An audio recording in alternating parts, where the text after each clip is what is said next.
know that there is such a thing as being too positive. Yeah, toxic positivity, it's called. It's something that functions to reject or discredit all negative emotions, but health experts say it's okay to let yourself feel a little down sometimes. Here to discuss this more is psychotherapist Dr. Robi Ludwig. We appreciate you being here, Dr. Robi. So for folks who maybe aren't familiar with the technical side of this, what exactly is toxic positivity and how might it sort of show up in a real life situation? So it's when no matter how dire the circumstances are, somebody is telling you to stay positive, think in an optimistic way, and sometimes people can do this to themselves as well, where they don't allow them to have any other thought other than something positive, or they put that pressure on themselves. Like everything is meant to happen, that kind of thing sometimes, where it's like, glass half full. Or good vibes only. Yeah. And the problem with this, and you were mentioning this before we actually were talking about it now, is that people might be really well-intended, but it's very invalidating when somebody is basically telling you how to feel. Yeah.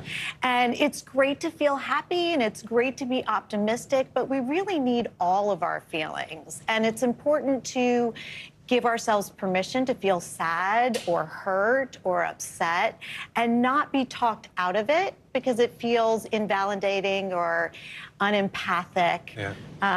And so that's the downside. It's shaming and blaming. Yeah. So how do you know when positivity turns toxic, or at the very least, it's just not very helpful? Well, I think a person feels like their feelings don't matter, or they're not allowed to have their feelings. And, you know, I think it's important to take into consideration intention. And if somebody doesn't know how to talk to you, you could say, you know, just listening would be really helpful to me now. And instructing somebody who may not know what to say, because people feel uncomfortable with deep, dark emotions.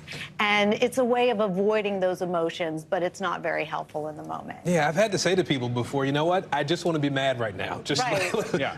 And because you get that feedback that's, well, if you think about it this way, if you look at it that way, and it's like, no, I'm just going to stew in this for a second, and I know I'll be okay. How do you respond to folks, though, who you know are well-intentioned, like you said, but you know, they need to know that this is a moment where that positivity isn't going to be the most helpful. I love what you did. Like, I just need my moment. I just need to be sad right now, and I just need you to be with me while I'm having my feelings.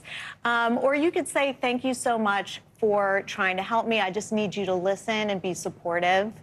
And if you are on the other side of the fence and don't know what to say to somebody, you could just simply say, I wish I knew the right thing to say, but I'm here in any way that you need me.